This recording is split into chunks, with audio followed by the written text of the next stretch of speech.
So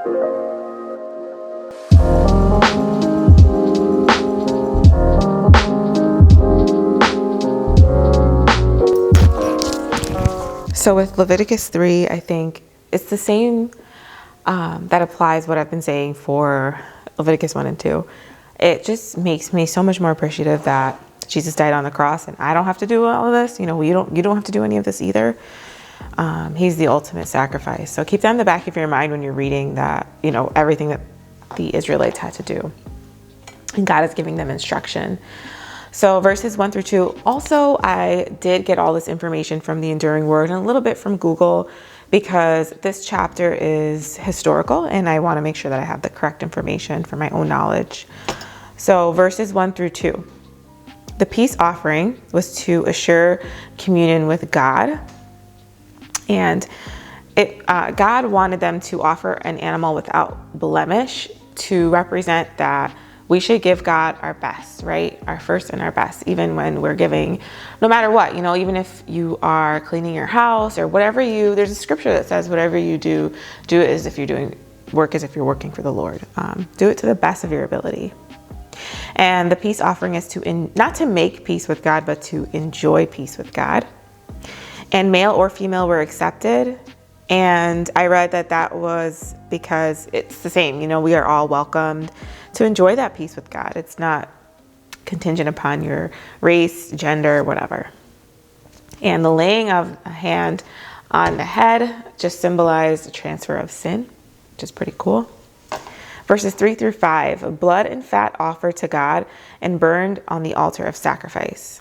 And I thought this was extra interesting because the Enduring Word noted that the fat provided moisture and energy to the animal, and it represents a way of offering one's energy and work to God. So remember over here, they were commanded to sacrifice an animal without a blemish. And so we are also, or they were, you know, and so are we, honestly, you know, we are also called to make sure that we're giving God our best and our energy. And that's something that I need to definitely think about areas in my life where I could do better for God. And I don't want to make this like a works-based thing because your salvation is not based on works.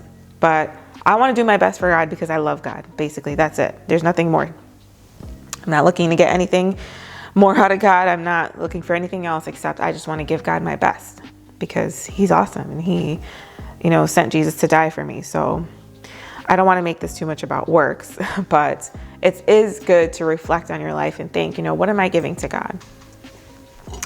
And then the meat was given, some were given to the priests, and then some were eaten by the person who brought the sacrifice forward. And in the Enduring Word, it actually said it was more of like a family dinner and a community thing. So that involves a fellowship, which I thought was pretty cool. And then also, so there's 5 different types of offerings, and I want to do like a little chart on each one. Maybe I'll do that for the Leviticus overview. But anyway, burnt grain and peace offerings, when they were burnt, the fire brought out a sweet aroma to God. But on the other hand, sin and trespass offering, when that was burned, the fire destroys. It didn't bring out a sweet aroma to God. So I thought that was really interesting, and it makes a lot of sense. And I think once I make that little chart as to what each offering meant, we will be able to even see that more clearly. So, of course, sin and trespass, of course, that's not going to bring a sweet aroma to God. He doesn't want us to sin. So yeah, I thought that was cool. Verses 9 through 11, the fat and the whole fat tail. I don't know why, but when I read that, I kind of laughed a little bit. Fat tail. I don't know, but the fat and the whole fat tail of a sheep was actually a delicacy at that time, and it was not eaten, but rather burnt on the altar. So think of like, I don't know, for Western culture, like lobster or something, I don't know. I'm not that fancy, guys. Just think of something fancy, maybe like a really expensive steak, something, I don't know, something that costs a lot of money. Someone will, instead of eating it, they would burn it. So it's that equivalent that they burnt as food. That's what the Enduring Word says, food for the Lord, but it's just given as a sacrifice because it was their best, right?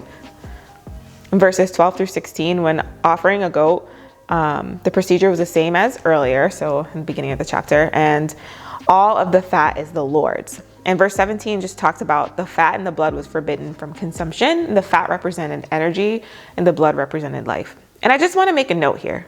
This is why it is so important to study the Bible within context. You can get someone who will say, we're not supposed to eat fat and blood, for example.